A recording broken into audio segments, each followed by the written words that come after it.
I'd like to welcome you to this panel, Social Security, the Next 80 Years, A Robust Future.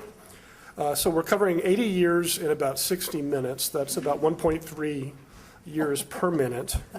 So we're going to cover a lot of ground. We need to get going. We'll start with Virginia Reno, who is Deputy Commissioner for Retirement and Disability Policy at the Social Security Administration and a well-known authority in this area, followed by Dr. Niels Hackinson, who is the Sylvan C. Coleman Professor of Finance and Accounting Emeritus at the University of California in Berkeley. Virginia Reno will give us kind of a broad overview of the present situation of Social Security and its challenges and potential. And then Dr. Hackinson will follow up with some reform proposals. We'll then have a brief discussion and go to questions. And this should bring us to about the middle of the 21st century, and then maybe we'll make it to the end by the end of the hour. So Virginia Reno. Great. Thank you, Michael. And can you all hear me? This is working? Okay, great. I'm delighted to be here today as part of this program to talk about retirement security and Social Security for the next 80 years. I want to start off with three basic points or topics. First, Social Security is essential and basic financial security for virtually all Americans, workers, seniors, and families with children. Second, the disability insurance program, which is part of Social Security, is facing a near-term financing shortfall. The President has a plan to fix that, and I'll mention that briefly, but that needs action soon. And then third, the topic for today's agenda, what about the long term? Does Social Security have a robust future for the next 80 years? And I would I'll give a heads up that I think it does, but it's going to require a well-informed citizenry and some action by lawmakers in order to ensure that that robust future actually happens. And it would be wise to start sooner rather than later, within the next 4 to 5 years, to get those changes in place. Now, first on just the basics of Social Security, it is an earned benefit. Workers pay for it. They pay 6.2% out of their earnings, up to a cap. People stop paying in when their earnings reach $118,500 a year this year, and that cap goes up each year. And employers pay a matching amount, so both workers and employers each pay 6.2.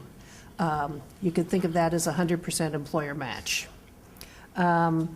Benefits in return provide retirement security, but they also provide life insurance for families with children. If a worker dies, their families receive benefits, and disability insurance for those whose careers end in career-ending disability before they reach retirement age. Social Security is a powerful poverty prevention program. Currently, it keeps about 22 million Americans out of poverty. They include 1 million children, 15 million seniors, and about 6 million other adults. And those adults include disabled workers, early retirees under 65, and mothers and fathers caring for children of workers who have died. The benefits also reduce the depth of poverty for additional millions of Americans. But it's not just a poverty prevention program. It really is the foundation of economic security for the broad middle class. While benefits are modest, an average of $1,340 a month in the most recent month, it is still the main source of income for the large majority of seniors. For couples and unmarried individuals 65 and older who receive Social Security, and that's the vast majority, 2 in 3 of these beneficiaries get more than half their income from Social Security. This is particularly important for communities of color. Latinos and African Americans, nearly 3 in 4, get half or more of their income from Social Security, that is, among seniors who receive benefits. For 1 in 3 of seniors, get all or almost all of their income from Social Security. And that's true for roughly half of African American and Latino seniors. The second point on the disability program shortfall. The DI system is, yes, while Social Security, we think of the 6.2% that workers and employers each pay, there are two separate trust funds, and part of it is set aside for the disability insurance fund, the other is for the retirement fund. Currently, about 0.9% of that 6.2 goes to the disability fund. 5.3, the rest of it, goes to the retirement fund. The President's plan would shift part of what now goes to the retirement fund to the disability fund, at a little less than half of 1% from workers and employers each, and that would be for 5 years. After that, the allocation would revert to what it is now. But that modest and temporary shift would mean that both funds would be adequately financed up until 2034. Now, 2034 isn't good enough for the whole program, obviously. So the long-term financing challenge, which is really the title of our system, the next 80 years, do we have a robust future? Well, I would start by saying that its finances are much stronger than many people think it is. We hear conversations in the media about bankruptcy and insolvency, and those terms usually mean insolvent, usually means done, over, kaput. That's not the case with Social Security. It simply means that it has used up the money in its trust fund, and it has to rely only on continuing income from workers and employers paying into the system.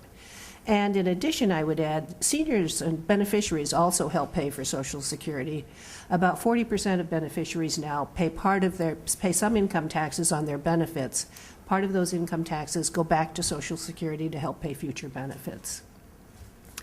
But over the first 80 years, Social Security has collected $18 trillion in total income and has paid out $15.2 trillion in benefits and administrative costs, leaving $2.8 trillion in its reserves. That's money that's in the trust funds. And it's a cushion in case in some future years we're not bringing in enough to cover the full cost of the outgo. The trustees project that it's fully financed until 2034, and after that, money coming into the system from current revenues, both from workers, employers, and from beneficiaries who pay income taxes on their benefits, that would only cover about 3/4 of the cost. So what do we do about it? Well, to do anything about it will require a change in the law. Social Security is set up so that lawmakers have to make adjustments in order to keep it in balance. The system can't borrow money, so lawmakers will need to act by either increasing the income into the system or slowing the growth of benefits that go out. I think there's many good reasons for it to act sooner rather than later. It would be, in my humble opinion, foolish to wait until 2034. And then over the next 4 or 5 years, beginning in about 4 or 5 years, we'll start drawing down those interests, that $2.8 trillion in the trust funds, unless we do something to change that course. So over the next 3 or 4 years would seem like an ideal time for the American people, the citizens, and our elected representatives to start thinking in earnest about how do we want to address this? What kind of changes do we want? If we act sooner, the solution can get in place sooner, and we will not have to draw down the reserves. We can keep those reserves and have them be a continuing source of income, of interest income to the system. Last year, interest on those reserves was about close to $100 billion. That's worth keeping as a continuing source of income. This chart shows some examples of policy options to address the shortfall in the future. These are among 100 different policy options that are on the Social Security Administration's website. The first would gradually raise the tax rate, the 6.3% or 6.2% that workers and employers pay, to 7.2, phased in over 20 years. That would eliminate a little over half the shortfall.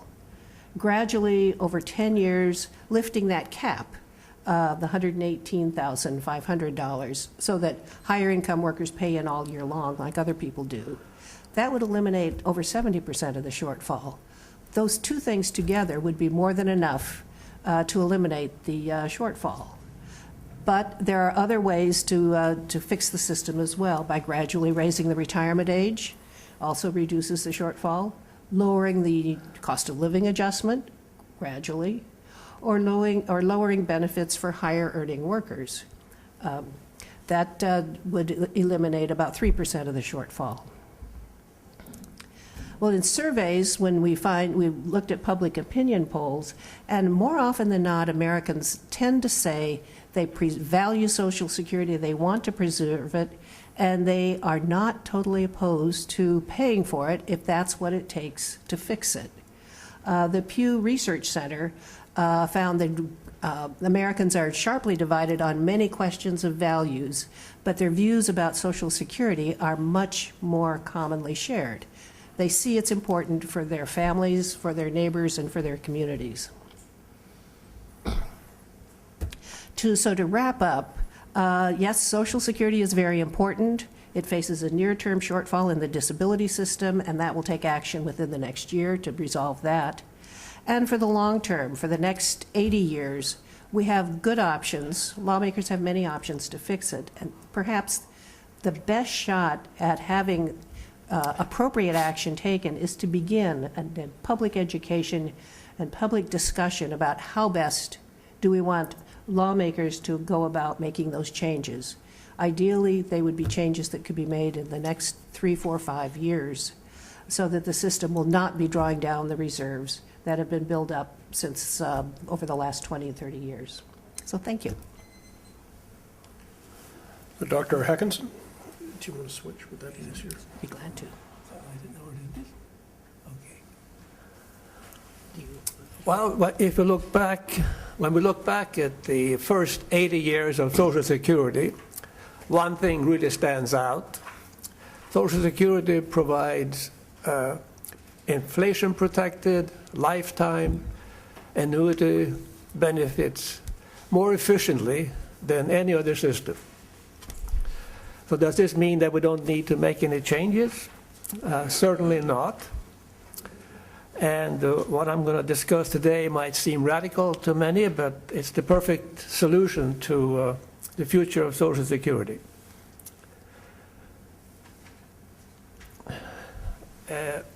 Three simple steps are the ones that make the most sense.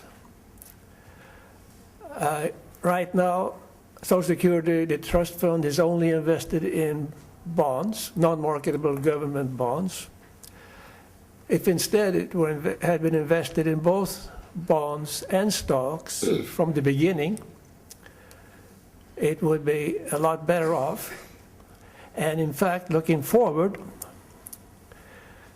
by doing this, we could expect an increase in benefits from present levels by 1% a year compounded, leaving us with twice in 80 years, with more than twice as large benefits as we otherwise would have.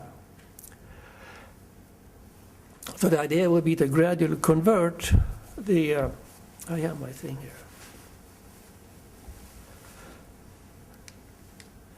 To gradually convert the present fund, which is 2.8 trillion, as was just mentioned, into equal amounts of stock index funds and bond index funds.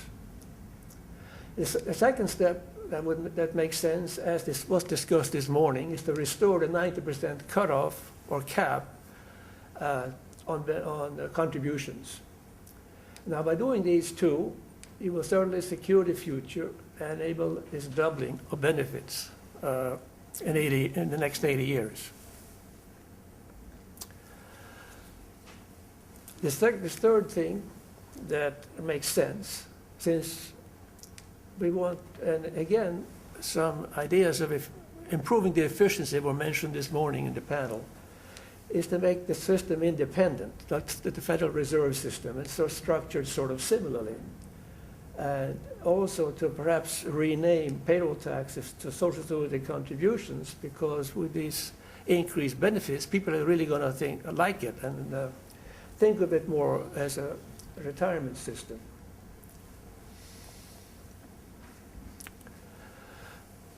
So what is the difference, again, between our systems and that of other nations? Well, we invest only in bonds. Other countries invest in bonds and stocks. Canada started to do that in 1997. It has 18 years of experience, which has been very positive. China even started a few years ago to put some of its Social Security trust fund in stocks. And what is the loss from not having done this? Well, we have lost the huge benefits that the risk premium of stocks over bonds have delivered. Now, how big are those premium? Well, a study was done for a 111-year period by 19 countries. Some of them are here. And this is the extra return by year for stocks over bonds. You can see it's very substantial. It's more than 4%. If you compound 4% over 111 years, you get a huge difference.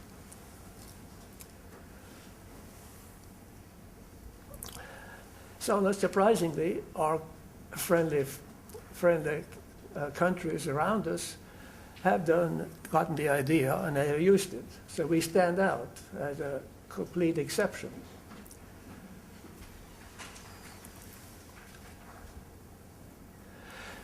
Now, if you look at other periods, this is the current period of the trust fund. You can see that the excess over bonds is 4.5% a year, over treasury bills this much. You can also see that during George W.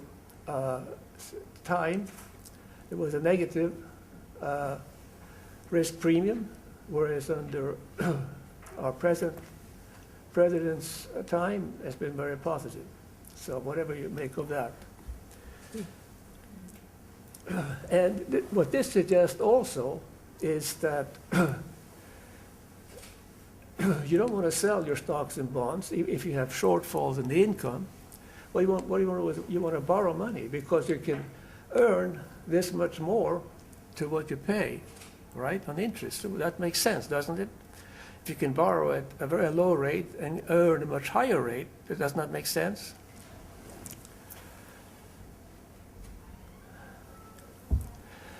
So, at the end of, as we have heard a few times, right now the trust fund is 2.8 trillion. And if we had done this, put equal amount into stocks and bonds from the beginning in 1937, and made adjustments every month as necessary, and if we had also increased benefits starting in 1982, at the time of the Greenspan Commission, adding 1%, increasing it by 1% every year, then benefits today would be this much higher. And the trust fund would be worth 2.5 times as large. So not only would we have more assets, but we would also have already increased benefits. Now, it's true that with that big change in the markets, there would be some effects, that other things will not be equal. There would be a particularly positive wealth effect. You know, when people feel wealthier, they spend more, they invest more. When that happens, the economy grows more, right? So you have also a positive effect on economic growth.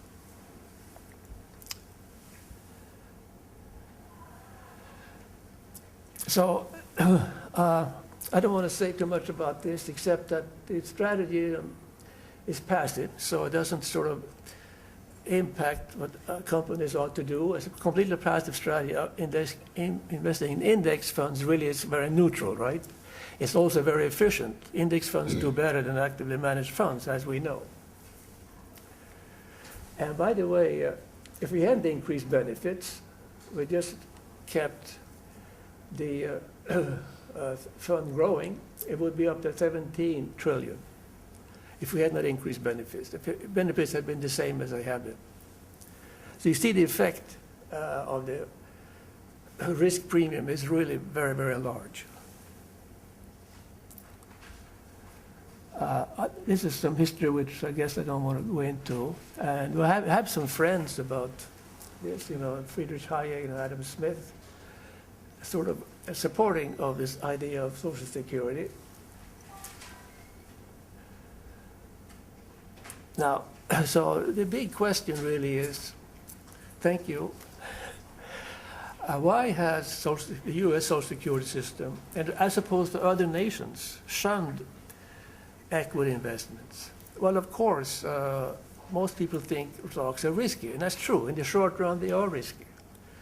But as we saw, in the long run, it's risky not to invest in stocks. We are worrying now about shortfalls and benefits starting in 18 years or 19 years. If we had done stocks, we would have no problem, right? We would have a huge trust fund, and we would have higher benefits.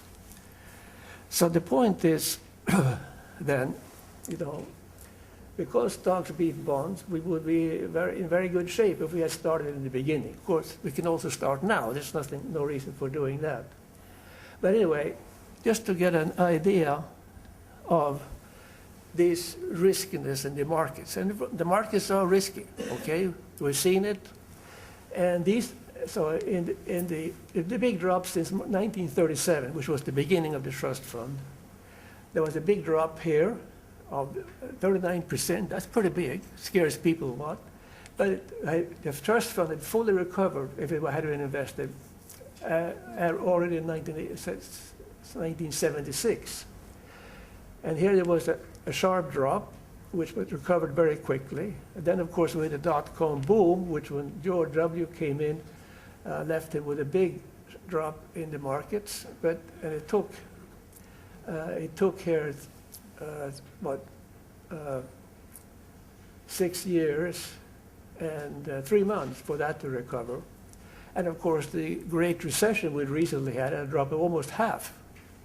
But we had recovered here, but only about 3 years later, or less than 3 years later. So the point is that in the long run, stocks are not risky. So I'll stop here.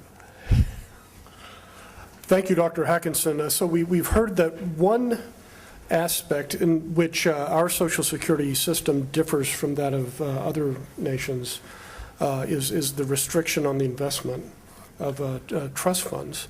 Another one I would like to point out is the fact that it is funded solely by a single tax, the payroll tax. This is fairly unique in the OECD. Most other developed countries have multi-tier systems with different streams of revenue paying for different tiers. Often there's a flat universal sort of welfare tier, quote unquote, funded out of general revenues.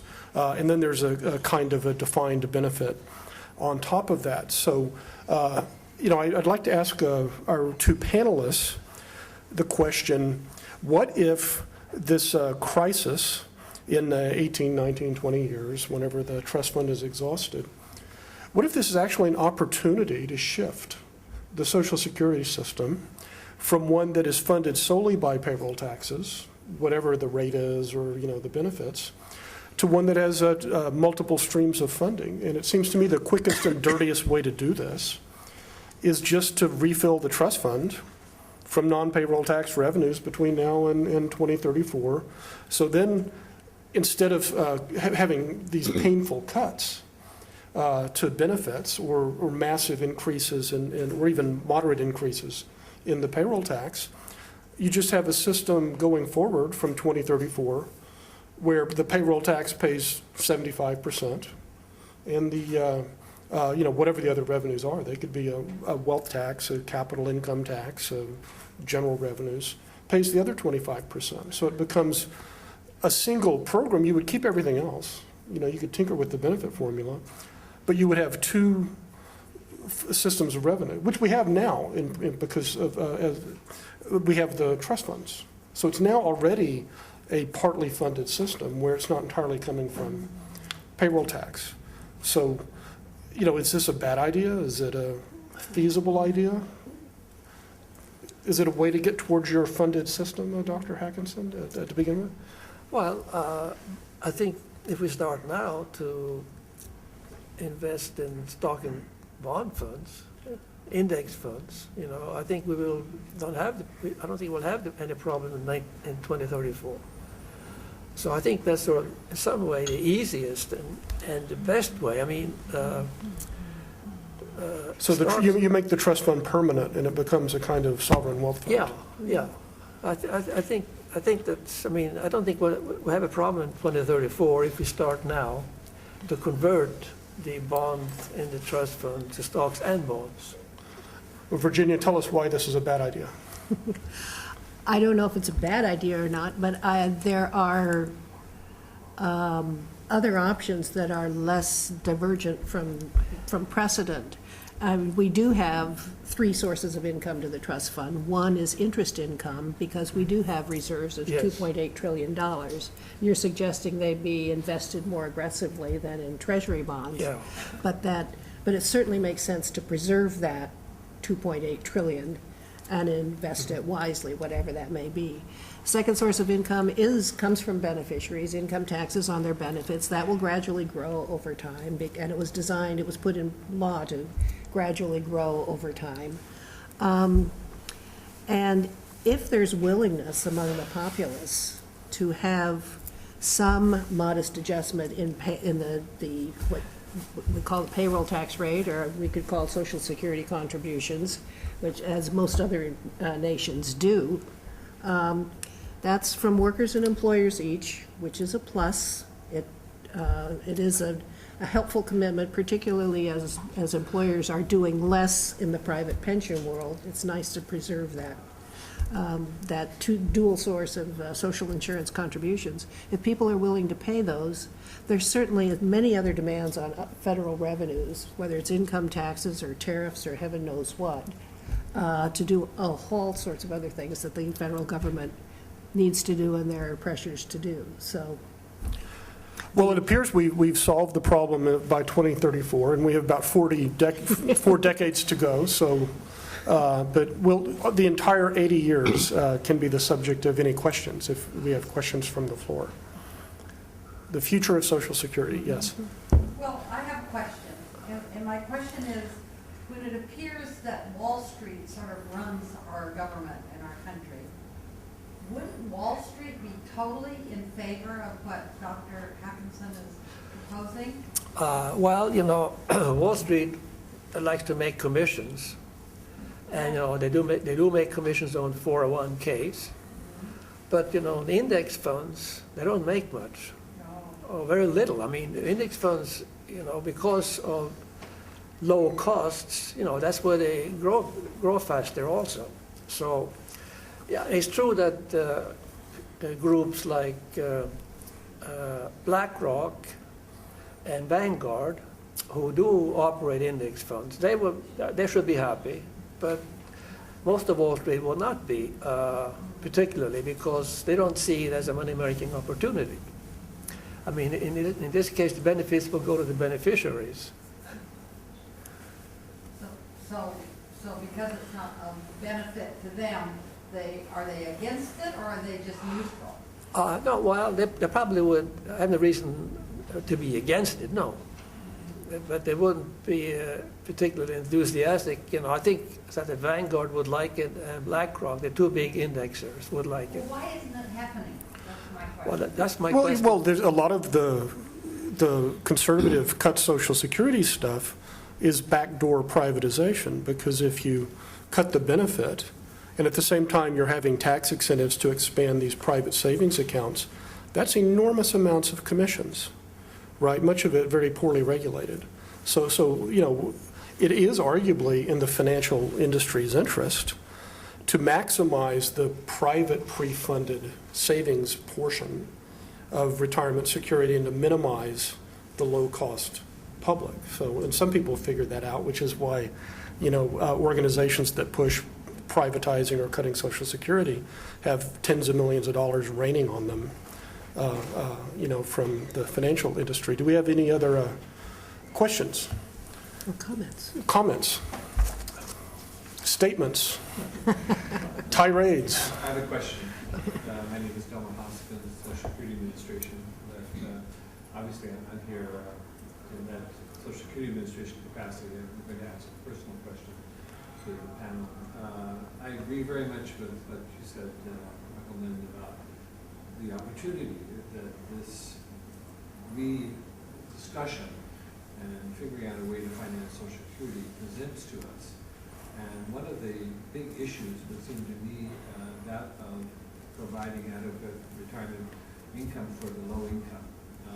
And we know we have a problem. We heard it this morning in the presentations that there are a significant number of people, particularly in our minority population, who are falling below the poverty line.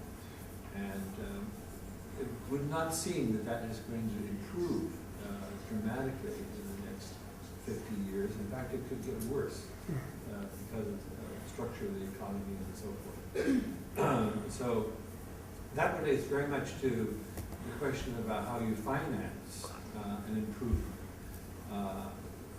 As you said, most of that kind of support in OECD countries is now coming from general revenue. They're providing minimum benefits or guaranteed benefits, not from the revenue from workers and employers, but rather from the budget of the state. And there are other things like child credits, caregiver credits for older people and for children, widows benefits, getting back to work benefits for the disabled. They're not coming out of the fund paid for by workers and employers. They're coming out of general revenue because those activities are considered to be more social, to be provided to a universal population. But this would really go to the core of the American philosophy of Social Security. We've always paid, we think we've always paid, from workers and employers' contributions. Are we ready? Could we conceive of a shift that would introduce general revenue funding for certain kinds of activities that would be particularly for low-income populations? Is that on the table? Well, you know, you and others here are in the Social Security Administration, and you know the 11 herbs and spices and the Colonel Sanders recipe. There's long been the argument that if it looks like a means-tested welfare program, and this is the argument against raising the cap, that there's too much of a disproportion between who pays in and who benefits, that this will undermine public support. There's also been the argument that if you have two streams of revenue rather than simply solely earned income, this will undermine support. Medicare, from its creation, has had multiple streams of revenue, both payroll and general revenues. And the general public, the voters, as a political matter, do not seem to be aware of this, and it does not seem to undermine the program. You have to have a substantial payroll tax, in my opinion. But just as a political observation, it doesn't seem to me that the multiple funds of revenue going into Medicare, Part A and Part B, have undermined support. It's got other problems, but people consider it an earned benefit just as much as Social Security. But perhaps one of the panelists would like to weigh in on the you're asking a political question. Well, I think politically, adding these extra sources is going to be very difficult. And it sort of renews a debate which many people find troubling. That's why I think the simple thing is just to invest differently. I mean, the evidence is so clear, and as I said, all the other countries we respect are doing it, so I don't know why we shouldn't. It's the simplest way to generate. Virginia's numbers of income and expenses, well, only a small part of the income or inflows presently is from interest income. It's very small. It could have had, as I indicated, many more trillions of appreciation and income. So that the trust fund could have been so much larger. I mean, multiples larger, as we saw from this. So I just see that as such an obvious solution. And, again, I mean, as Lynn Woolf suggested, why haven't we done it? Well, I think one reason is that people, see these market drops and maybe worry about it. Well, but Social Security has for the long run, and in the long run, stocks are not risky. Not being in stocks was risky because that's why we have a problem now, by not being in stocks. If we had been in stocks, we wouldn't have a problem. So, I mean, it seems very clear to me. Well, one of the reasons why we haven't done it was an ideological objection that it's socialism. And that was what Alan Greenspan objected to, that you would end up having the government owning much of the private industry. Well, yeah, but And Senator Vandenberg in the 1940s, the conservative Republicans teamed up with the liberal Democrats to alter FDR's original pre-funded approach to go to pay-go, partly because the conservative Republicans did not want the government owning much of the economy. yeah, well,